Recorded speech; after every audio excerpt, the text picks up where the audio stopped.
Hi guys, welcome back if you've been here before, and welcome if you are new.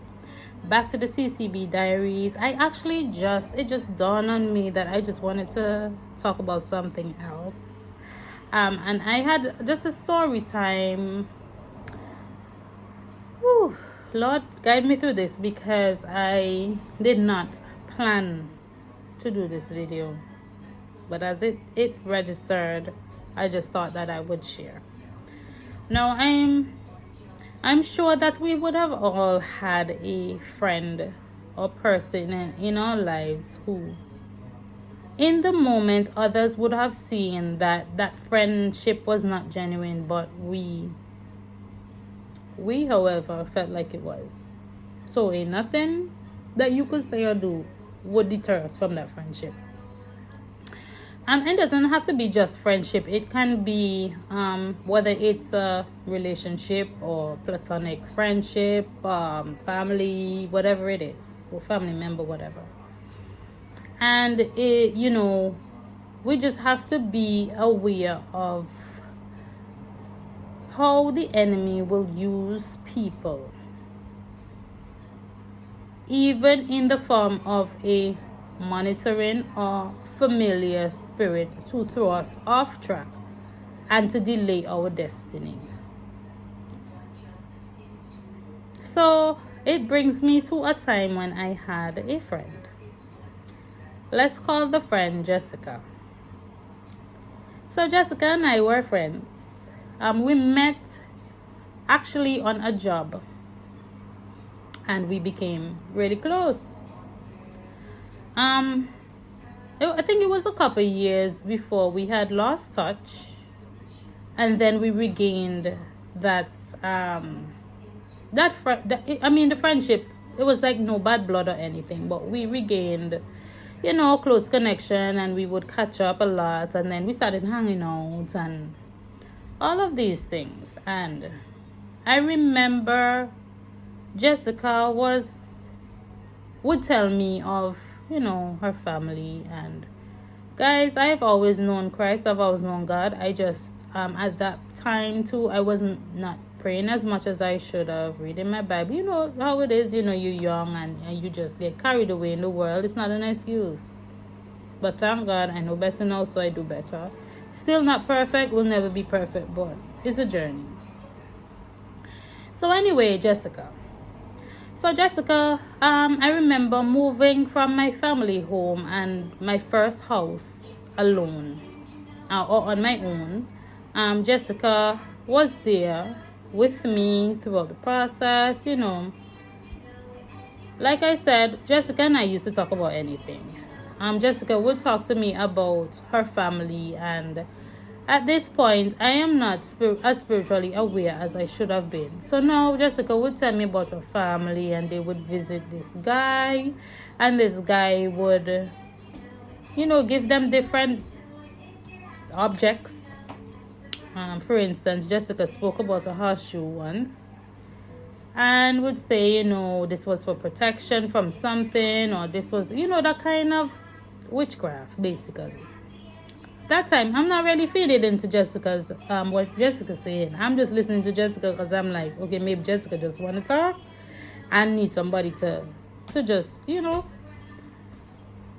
and it continued that Jessica would come to my house every so often. Sometimes Jessica sleep at my house.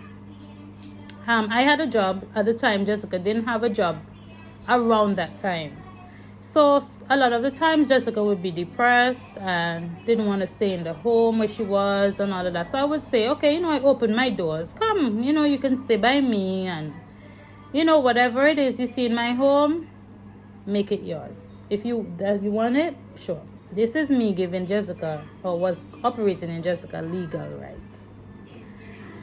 Anyway, so Jessica, it continued like that. It was a while before I got engaged, and I realized there was a slight change in Jessica's attitude. But at first I thought maybe Jessica was just having a rough day or something. Anyway, I didn't feed into it. I continued as normal with the friendship, and soon after, I would have announced to Jessica that I would be moving out of the country. As a result of me being engaged, I'm going to be getting married and moving away. However, I encouraged Jessica to get, her visa and so on, so that, wherever I am, she needs to know she's always welcome and she can come by me and these things. Jessica started to get very distant. People, not long after, there was a ring that I had before my engagement ring. It was kind of like a promise ring, for those of you who know what that is. And the ring disappeared. Now, I don't like to accuse people, but I'm just asking, curious, I wanted to know. So I asked her if by chance she saw the ring and so on, and she knew the ring. She said no. Nobody else came to my house, but I said, okay, maybe it's somewhere and I just haven't found it yet. I turned the house upside down, didn't find it, but I said maybe I just overlooked. Still giving benefit to the doubt. Anyway, I realized after counting down closer to the time for me to leave, which will be a story time for another time, but it was a lot of spiritual things that started happening in my house and around my house, in my life, and stuff I couldn't understand at the time. But like I said, it's a whole long story, and that's another story time. So Jessica had stopped coming by. From the time I got engaged, she never passed back.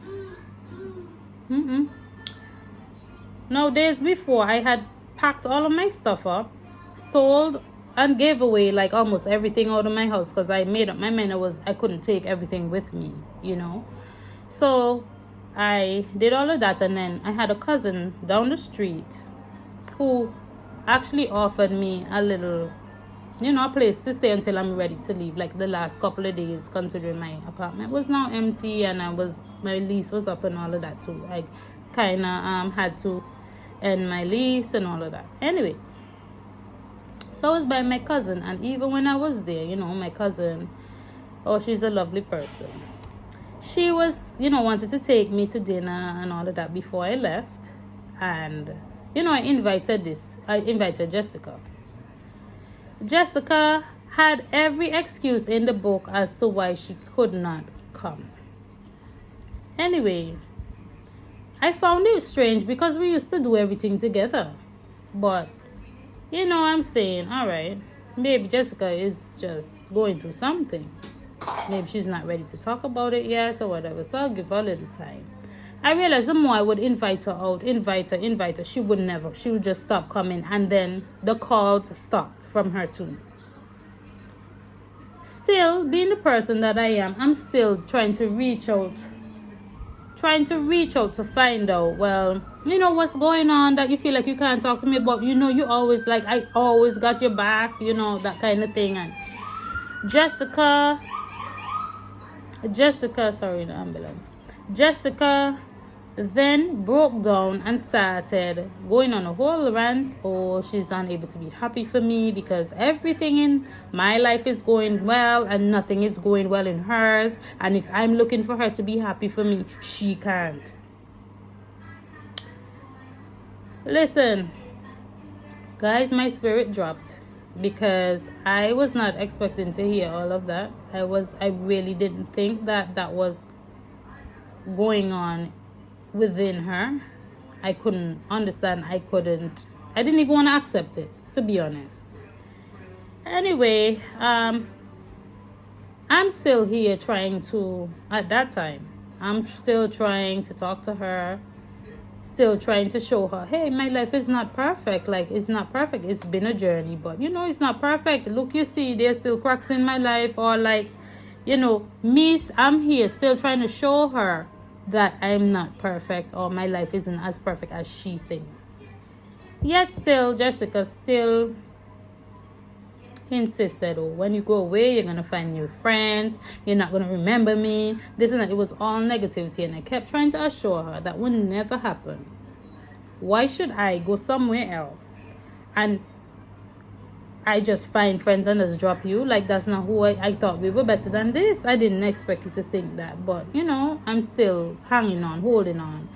And I realized even after I left and everything, Jessica still wasn't talking to me. It was just a complete 360. And as much as I would say, okay, I'm just going to leave it alone because it's nothing else I can tell her for her to see any different. Anyway, I decided, okay, just try to move on with your life and whatever. I still found myself back in that place talking to Jessica again. Anyway, I would talk to Jessica and I don't know, it still felt a little different from how it was before, but I would still talk to Jessica, try to stay in touch with her. And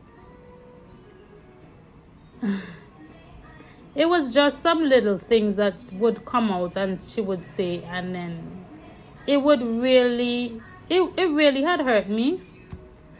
Because at that time, I couldn't understand that if that's my friend, why would my friend not be happy for me if my life is working out? But then as soon as things started to crumble in that relationship, she seemed so stuck closer than any other. She wanted to talk all the time and she seemed so happy that it didn't work out. Anyway, me still just thinking, my friend, she just, stupid tax.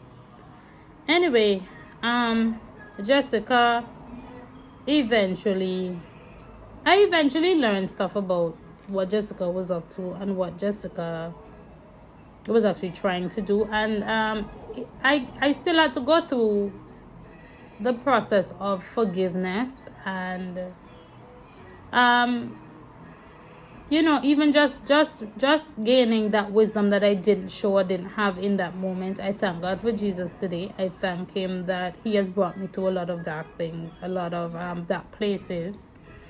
And I just say all of this to say sometimes we have to be careful or be discerning of who we have around us and who we have in our circle. Because at the end of the day, life is spiritual no matter what anybody wants to say. And spirits do operate behind people. And so there's something called the monitoring spirit that may be sent to monitor you and to delay what God has for you, what your destiny is. And there's also familiar spirits that come down bloodlines and dwell in generations where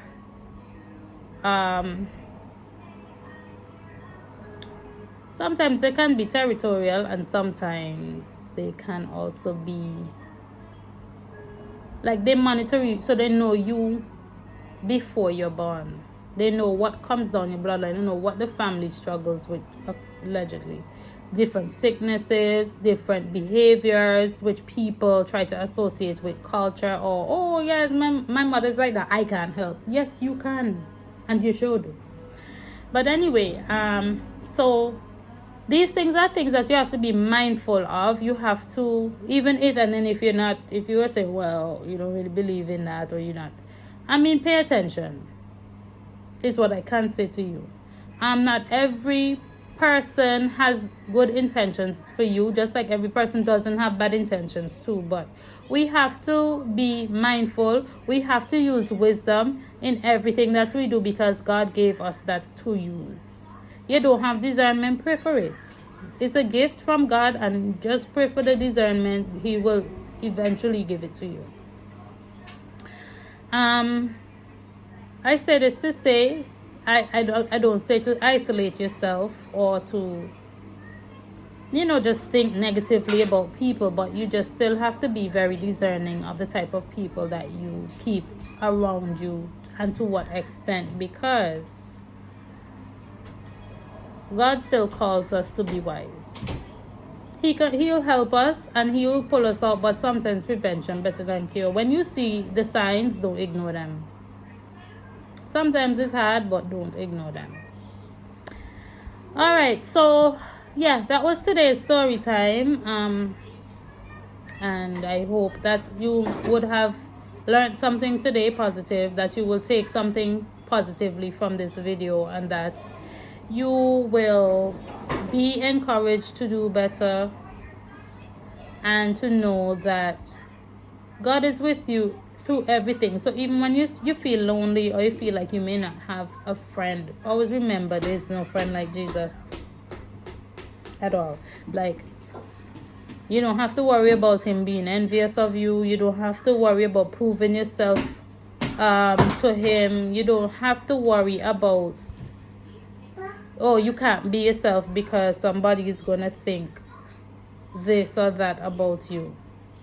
And he grants you the desires of your heart. What better can you? What else you can want?